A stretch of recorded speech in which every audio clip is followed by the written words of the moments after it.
let's move in now to another theme that you shared with me, which is this idea of sort of bringing a wholeness of ourselves, which means multiple parts of ourselves, to an encounter with a woman.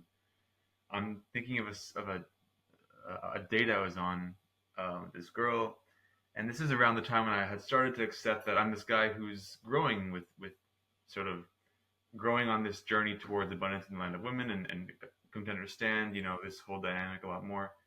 And she asked me, oh, so like, what are you into? And I go, oh, I'm actually, exploring dating a lot. And she goes, oh, really? Like, when was your last date?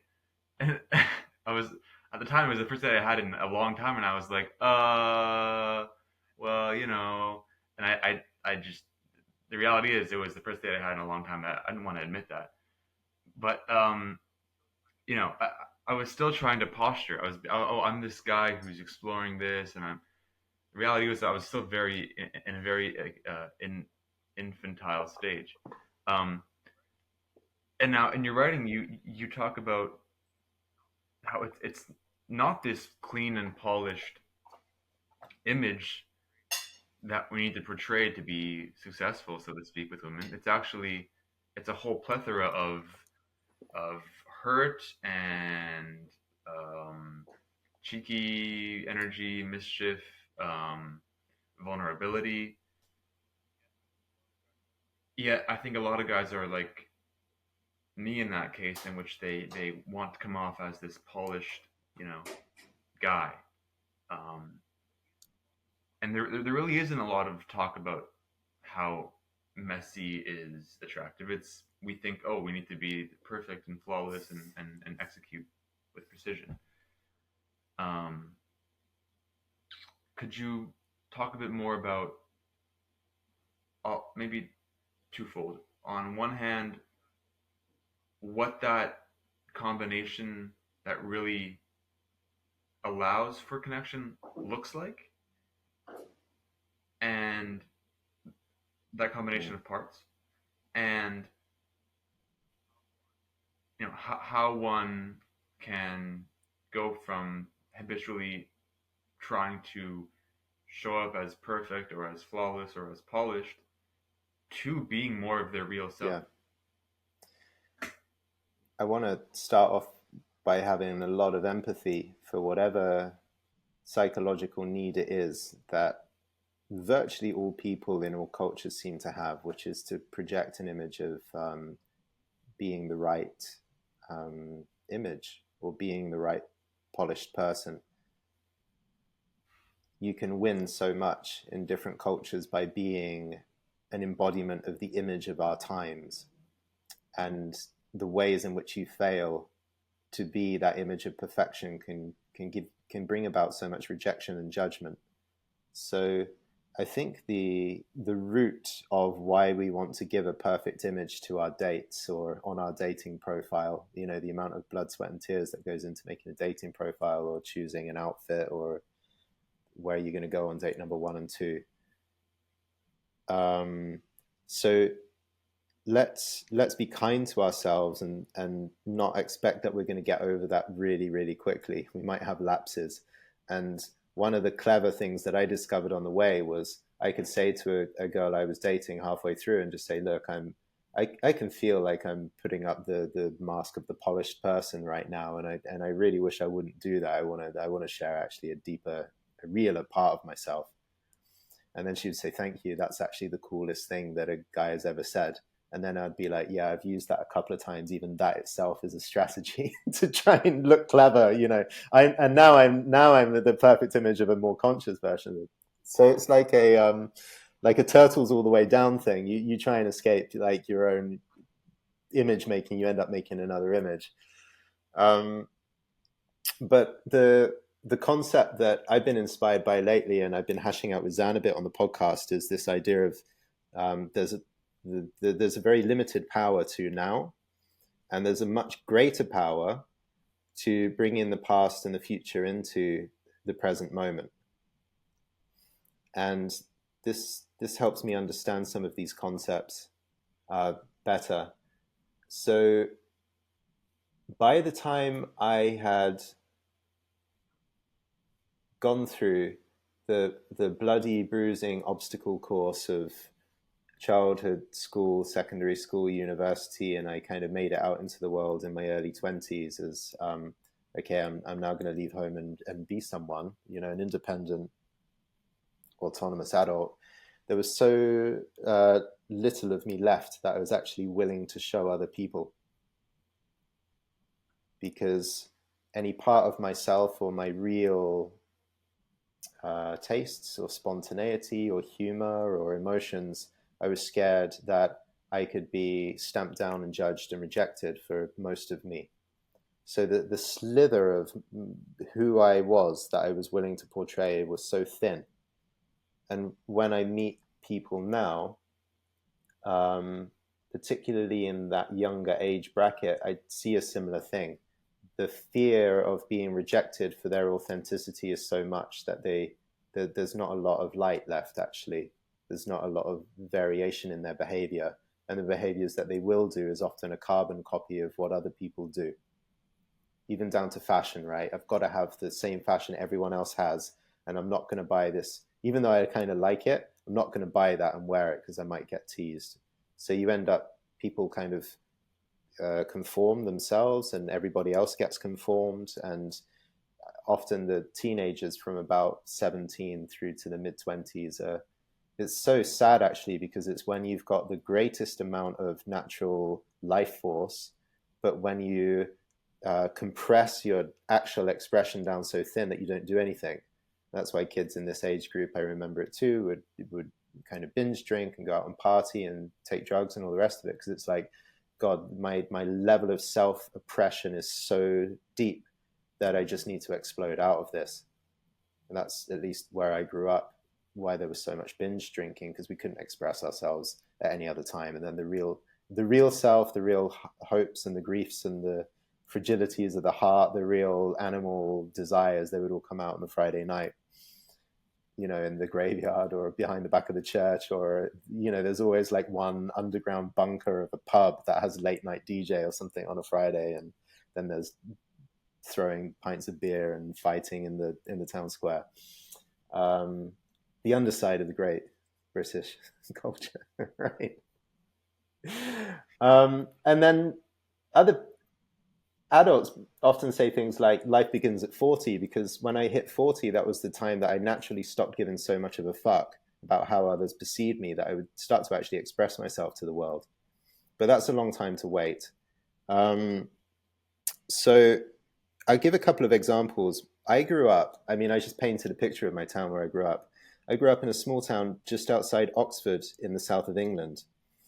And a book was published 15 or 20 years ago called Crap Towns. And it kind of summarizes the way that we felt about ourselves as a culture at the time. And if you leaf through a copy of Crap Towns, you get to see all these towns of which something had just disappeared, like a spirit had just disappeared. And it had become this kind of modern Britain, but this architectural, kind of brutal, devoid of tradition and beauty. It just became this utter functional architecture everywhere.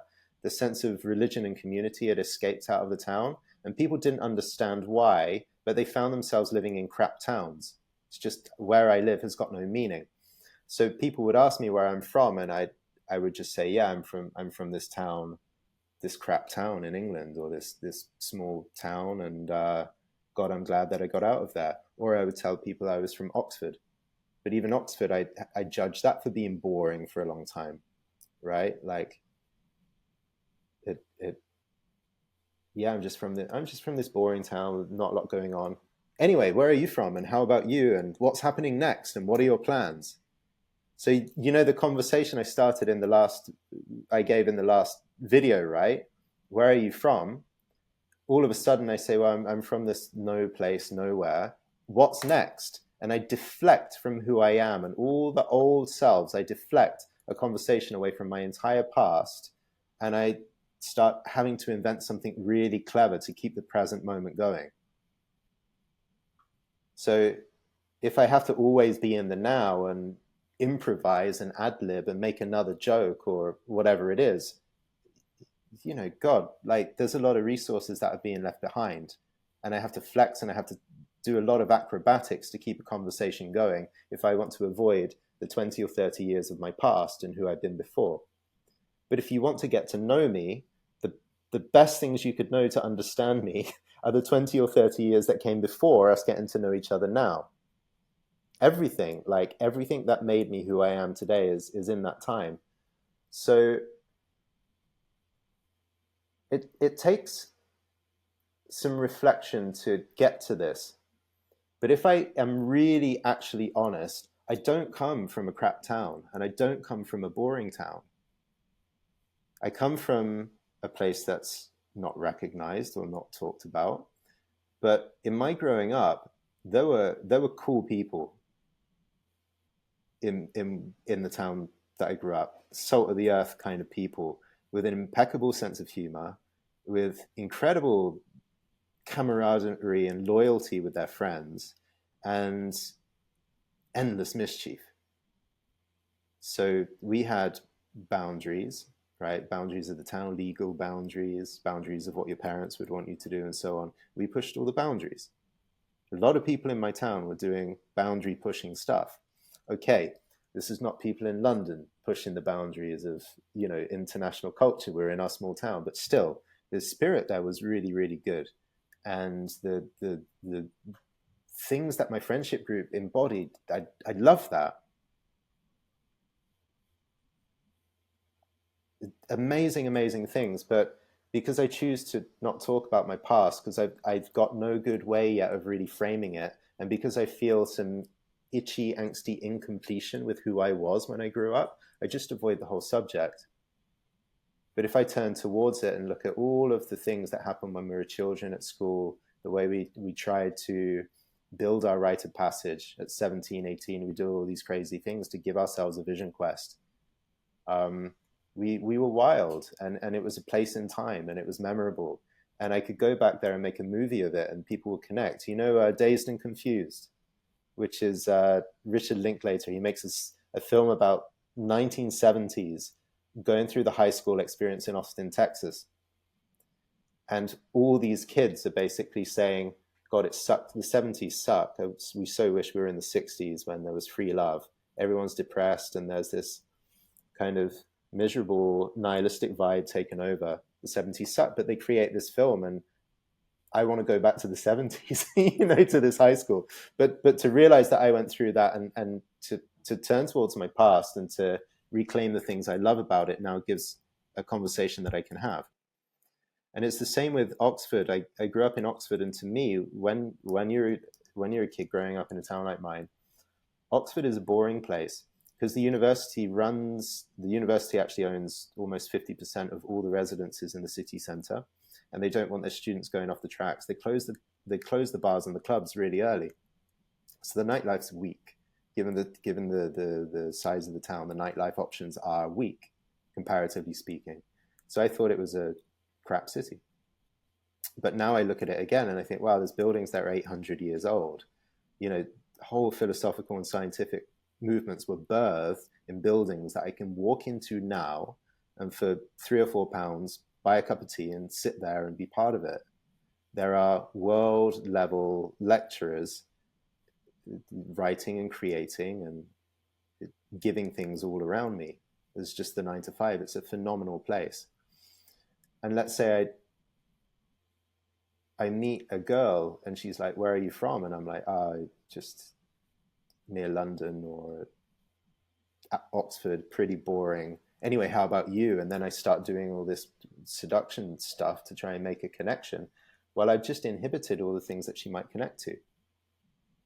I'm going to say this tongue in cheek, but what if she grew up loving Harry Potter and, her early fantasies were of Roy or Ron or the whole Ginger family? Well, I am a representation of this whole archetype that she could have, and I close the door and all that power, like the mythic power of where I come from. Yeah. She might have grown up, and I've met people from countries all over the world, and they would be like, God, I would love to go and live in the place you're from. The last thing that they want to hear is that you come from a crap town and there's no meaning in Oxford. They want to hear, he's from a town that really is good. and my romantic imagination of that town is valid, and I can have that time, and I can have that time through him, and he is a person of that place that I can know. I think people also want you to love your past and have access to that experience. And I think how our culture's gone, particularly what I've seen in Europe in the last 20 years, is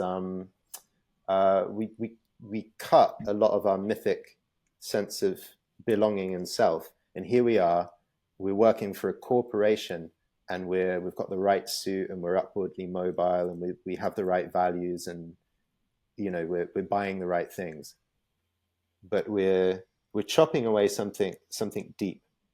And one of the nicest experiences of intimacy that I have, after you make love with somebody and you're laying on the bed and you've got loads of time, for me, the best thing is watching old YouTube videos together on the phone. You're just laying there, heads together, and looking up on the phone, and it's like, and you could say like, oh, what was your favorite song when you were finishing school, or what is a guilty pleasure that you really turn on when you feel this, but you never want anyone to see. So we're playing a game of truth or dare, discover each other through sharing YouTube music videos, right? It's a beautiful way to get to know somebody. But I would never have played any game like that with a woman because there was so much I was trying to hide. So this is a really personal story, like the personal story of where I grew up, the personal story about my iTunes collection or whatever is very much about me. But I hope that you listening to this, you can see that actually there are probably thousands of similar things that you do just to make sure that you don't get embarrassed or caught or laughed at or teased or ridiculed. And in so doing, you try and stay in the present with a woman, but you've got no power of your own past, which is the power of your own soul and your personality. A lot of guys listening to Zan right now, they say, I want to live this tremendous myth. My life is a great myth. I declare today that my life is a myth, and I'm going to move towards this extraordinary thrusting life of mystique. I live an adventure, and I'm going to do it. But if you're 25 or 28, you can't start your myth now and just go into the future and chop off everything that happened before.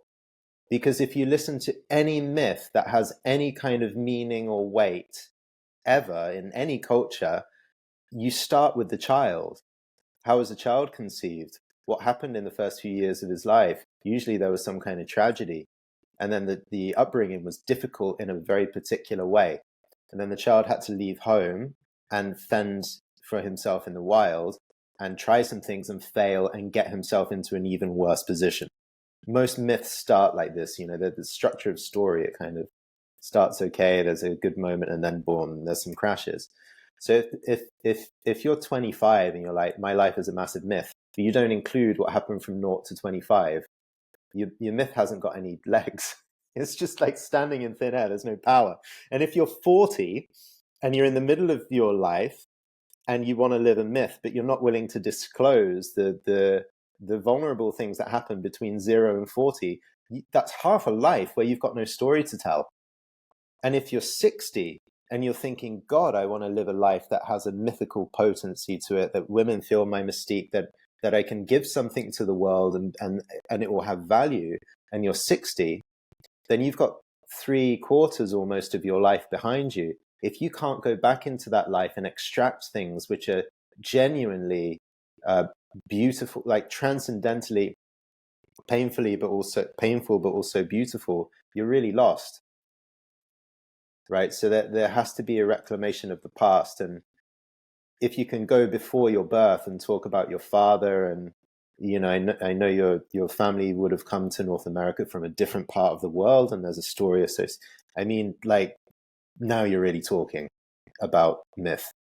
And a lot of people will never share who their family were and who their ancestors were because of inferiority complex, or I'm afraid, like, don't want to bring my immigrant experience to the table, or whatever it is. And that's sad. What, you just show up in 2010 and here you are, this technological avatar with no past? Well, you might feel a lot of shame about where you come from, but if you're going to have any compelling energy moving forward, you need to find what's really great about where you've come from. Yeah, actually, this sort of um, 1960s immigrant archetype is the one that I've been exploring via film, watching films like Casino, Joe Pesci, De Niro, those guys. I really identify with that kind of. It's an archetype that I like, and gives me a power and Hmm. meaning. Um, and I definitely had that experience of um, hating my hometown, hating my background because it wasn't some yeah, it was more traditional, and now I'm doing the work to kind of reintegrate or integrate for the first time, perhaps those parts of me that have so much beauty in them. um Jordan, if I may, I just want to say one thing. I was thinking about this at our break, and I have two good friends, one of whom is autistic. He's on the spectrum, um and he has two girlfriends who love him dearly, Hmm. whereas most guys have none, or one who's kind of so about them, right? And I'm He's wondering, taken them like, away from the rest of us. Yeah, yeah, someone's going without a girlfriend because of your friend.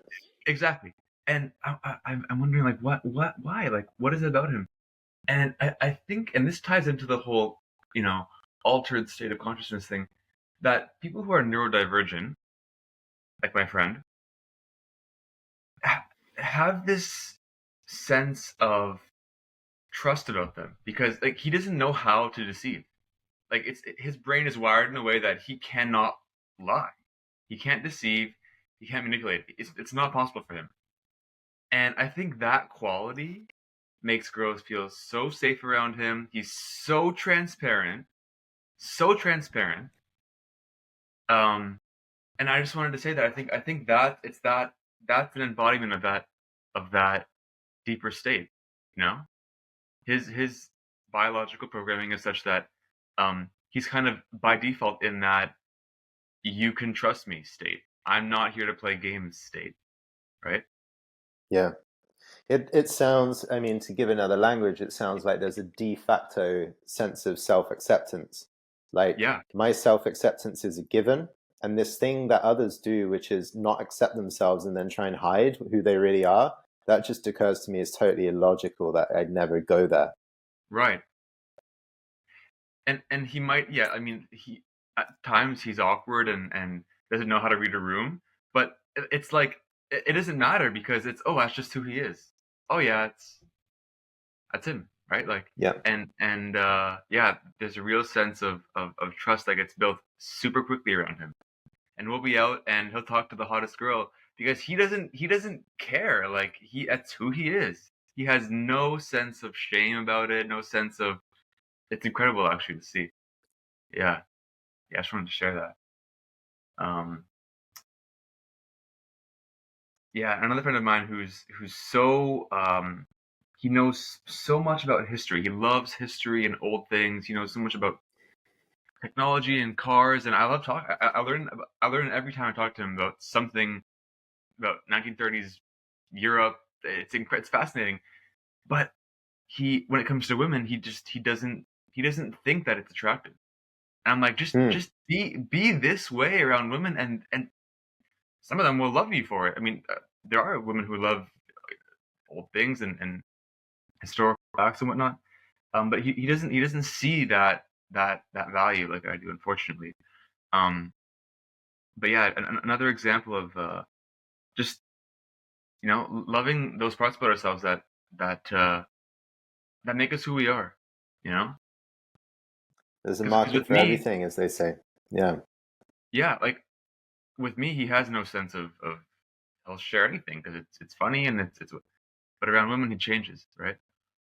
Um, yeah, yeah, There's literally, and I mean, we talk about this friend as an example, but every one of us, everyone listening will have a similar facet. It's like he doesn't want to talk about his incredible, almost probably intimidating understanding of history, and yet that somewhere in the world there's a beautiful girl who's scraping together all the money she can to do some PhD in history with some professor from the other side of the world, and no one understands her plight and her interest. And if she was ever to meet this friend, she would look at him like he is a god.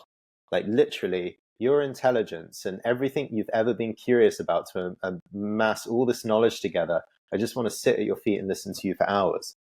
So it's a rarity, right? It's a rare person to find in the world. But I think this is why you've got to bring your real who you've been through, because it will feel so good to him to have a partner, a woman who uh, worships the kind of knowledge that he has. Not just the knowledge that he's built up, but the even deeper is the intelligence that he is.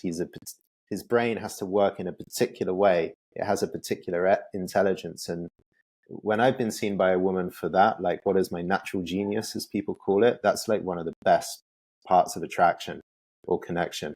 Like not just a woman who likes you for your body or your facial hair or, you know, where you choose to spend your holidays, but a woman who understands the natural genius that drives your thinking and your curiosity in the world. That's as good as it gets. I'm gonna send him this video when it's up for him to watch. Great.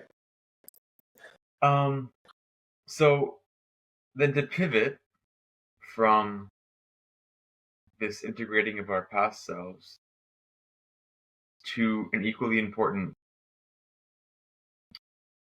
idea of where we're headed, of a future self. I've heard Zan talk a lot about we as men needing a sense of direction, a sense of purpose, a sense of adventure that's greater than ourselves or than her.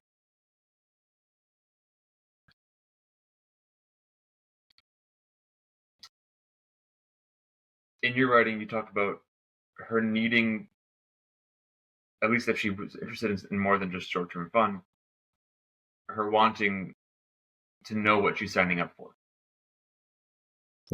And that being again that trust factor, like what am I getting involved in, right? Especially a woman who's high value, who values her time in her life, like is going to want to know what you're about, what and whether or not she wants to be part of it. I know for myself, my thing is less material. It's more about self-knowledge and growth and learning. For others, it may be wealth. It may be, you know, some interest that they're really, really passionate about, cars or history or whatever. Does it matter what it is? Is it more about just having that sense of direction? And regardless of what it is, how does one go about finding that, expressing it? And is that part of what you're helping guys do this summer? Yeah. So this whole axis, the timeline of what is your narrative or what is your myth from the past into the far future. I want to help guys have a very powerful way of feeling about their life narrative and their myth. This is important for a number of reasons. Beyond women, actually, it's for your sense of, you know, I'm living a story and a meaningful life that has a trajectory, and I can see myself as kind of good and true and on that quest. I might feel lost, but ultimately there is a providence, a place I came from, and there is a sense of destination, even though that's cloudy. And particularly when it comes to dating, women will ask you questions that you're not comfortable with. And so if you have a very firm sense of your past and where you're from, like we said, let's imagine there's nothing in your past that you're hiding or that you feel you need to hide, and you're willing to share everything about your past. Maybe you'll keep some secrets for the sense of like, you know, only when we're a bit more intimate. But broad scale, to the extent that you're willing to share where you're from, the trust will open up massively. And you'll feel strong in what you say because you're not trying to dance around potential embarrassment or rejection. But when it comes to the future, this is it's such an interesting exploration because none of us really know what's going to happen in the future. And the more we try and control and map out the future, sometimes the more that's going to crumble from beneath our feet and fill us with a lot of dread and uncertainty. So we're all wondering, I think, what that's going to bring. Some people are high on anxiety about the future, and some people are more high about excitement. And some people don't think about it at all. But my experience, as someone who thrives on the present, like the utter hedonistic enjoyment of the present and connecting in the present without thought of tomorrow. There's a particular energy to that. But if all you are as a man is this perfected lover archetype, typically one thing you will do is follow pleasure to pleasure, without really going further in depth or creating something. And typically what happens is a woman will ask, what are you all about? And where can I expect that you're going to take yourself? And thereby, where are you going to take me? And so if you're just like, I live in the present and I don't plan more than the next month, and I flow with the wind and see where life is going to take me, I'm just surrendering to the great flow of life. Actually, a lot of trust is lost. And at some point, a woman will be like, well, this guy is not going the place that I want to go to, or is not really going anywhere that I can tell. And she'll leave you for someone more stable, maybe more boring, maybe less of a lover, but she'll leave you for someone more certain. So I work with a generation of men who rubbed up against the limits of their playboy lover mentality, and realized that in the end they were the escape, her ticket to the life, but they would also end up in the cold. Christmas would come around, but she's with another guy in somewhere warm, and he's like, well, off to the next adventure, but off to the next adventure alone, to start all over again alone. So it's hard to give some thought often to the future, but if we don't give appropriate thought, she will demand that thought. And it's better to have thought about these things in advance rather than reactively, according to her, than wanting to pull it out of you. Where are we going? Where are you going? So some men think of the future entirely materially. This is my figure for retirement, FU money, and I'm going to buy this city house, this retirement house, this Playboy house, this kind of tropical house. I'm going to have this boat or have these hobbies. The whole future is conceived of in material terms, but there's nothing to do with emotional feeling or quality of life or philosophical terms in that. And there's not necessarily any spiritual terms in that. And then here you get the story of the guy who became materially rich, only to realize that life was meaningless, only to realize that his wife felt disconnected to him because he only brought the material to the table. But then you also get, and I'm of the same proclivity of view, yeah, I'm interested in self-exploration and growth and continual growth and wonder. I want to have a life where I'm propelled by wonder and growth. And I am similarly. My values are more artistic and to do with beauty and the spirituality and the themes that we're exploring here. And then my girlfriend will come in and say, what's our financial plan for the next 5 years? And I'm like, it feels horrible, and I react, and I'm like, why are you putting all this boring material stuff on my plate? Well, if there's no answer to that, then that's a place where she'll lose trust. So I'm not saying, let's do some coaching together, and at the end of 2 or 3 months, you're going to have ironclad answers to this. You'll be able to go on every single date and just say, this is where I'm going spiritually, philosophically, mentally, emotionally, and financially. If you can do that, you bring something really compelling and energizing to the table. You know, if you have a real certain direction, spiritually, emotionally, materially, physically, all domains of life, you have a sense of direction. You'll feel a very energized and safe harbor for a woman to feel compelled to fall into, to follow. The truth is, we can't determine every piece of that, but it's empowering to have considered it. And so some of the questions like, what do you need to do? What do you really feel you need to give of yourself or accomplish in the world or experience or have before the end of your life and you die? It's really good to throw some thoughts about that. What about your next generation? Are you going to have children? What are they going to do? Are you going to leave something? How do you want to be remembered by the next generations of your family line? So just throwing some thought and realizing that this is something to contemplate fills you with a sense of energy. So all these different dimensions of the future. My girlfriend's just walked in right now, and so having a retirement plan. If you don't have a retirement plan, a lot of women will red flag, I'm not going to date you anymore. So we're having a lot of discussions about that. What are you actually wanting to build or create? And is it of the thing that I really want to jump into and give my life to do? And that's gonna help a lot of men out.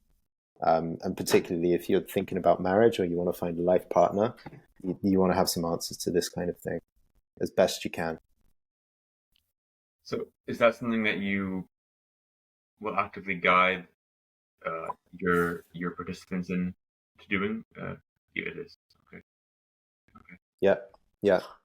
And again, it's like, to what degree can you guarantee an answer about the future? It's difficult. But it's good to claim something, but possibly more important. Well, I was talking with Zan in a previous episode about futures that already exist. And maybe you looking out to your future thinking, what do I choose for my life? That might be the wrong way of conceiving of things. And perhaps it's more a case of the future has already chosen something for you. And are you really listening to what that is? And can you tell? In some regard, you might look at your life and think, God, since I was a little boy, in fact, I've been captured by one particular interest or theme that seems to bring me alive and involve all of my greater faculties as a person. What is that? What have I always been captured by? And actually, probably the topic that we spend the most time on the podcast exploring or talking about is Zan talking about the phases of his life and what happened when his exploration with women felt wrapped up, and that there was another thing that opened up for him. Now it's an exploration of the sublime, right? So in so many of those episodes, we've spoken about what motivates you, what pulls you forth. Like when you get out of bed in the morning, you typically there is an existential question or a search that's beneath your material concerns. So something is already pulling you forward. The issue that most of us have is we can't really give a name to it. And if we do, we feel very silly because it's like, what, I have this sole purpose and I'm on this earth. I was put on this earth to explore self-knowledge. That's a bit vague. I don't know what to do with that. But the problem with futures or with a soul's calling is usually we sound very silly when we try to verbalize them at first. But it's after years of working with them that we start to find a compelling way to transmit that message. So this is the thing I want to invite men to tease out, because like you said earlier on, for someone who's invested the last 10 years of their life becoming a ladies' man their purpose, well, at some point that will end and there will be something beyond that. And usually, why is being a ladies' man your purpose? Usually it's to fill in for some deficit, right? You didn't get enough sex, intimacy, validation, status, the hot chick, whatever it is that you feel that you need to complete from an earlier stage of life. You need to do that now. But when that's complete and you know what it is to have a woman's devotion and a woman by your side, most men continue and they realize that there's something more than this that I was always compelled by. Even Zan, who wrote this book, and with all of the fame and infamy around Zan and his quest in the land of women, even he is like, there's something beyond all of this that I've always been driven to explore. I mean, you said like what gets you up? It's got to be something, even if it isn't clear.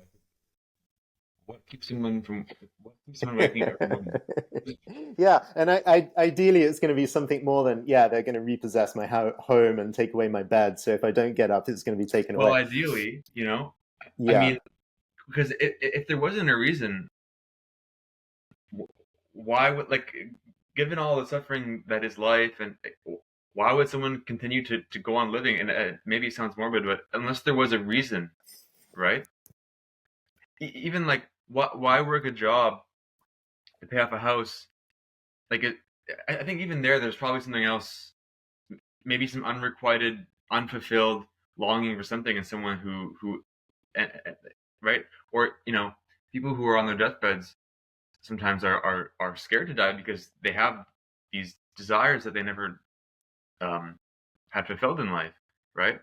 Um, so yeah, I think that's a super worthwhile question. Why do I continue going about my days? What's keeping me here, right? It's definitely something that I'm exploring. Every morning I ask myself, those questions that I learned in the Essentials course. Um, yeah, yeah. So whoever you are listening to this, you're in a phase of your life right now that you can describe in certain ways, but beyond this phase, there'll be another phase. Beyond that phase, there will be another phase. You'll find yourself in whole new versions of yourself, but there's something that pulls you all the way through. Otherwise, you would stay in the same phase forever. So bringing it back to something concrete and practical and important, because it's not like, oh, let's have this endless contemplation about the future. I want to build skills to connect with a woman right now. I want to go out on a date and I want it to have spark and vitality and not be this kind of dead job interview type thing. Well, what I'm saying is, to the point that you feel a wondrous sense of excitement or something of the future, there's even a way that a vision in the future is here now and that animates you, then you're going to be able to bring something in the moment. There's something I'm looking forward to, and I've got a spring in my step because I want to go and do this thing that is beyond where I am today. That creates a motion, right? And if she doesn't want to see you again, it doesn't matter because you've got something that you're looking forward to. So you're liberated to some degree of your attachment to an outcome because you have a whole broad, impossibly big sense of future scope. Horizon out there is endless. So this is the adventure that isn't her.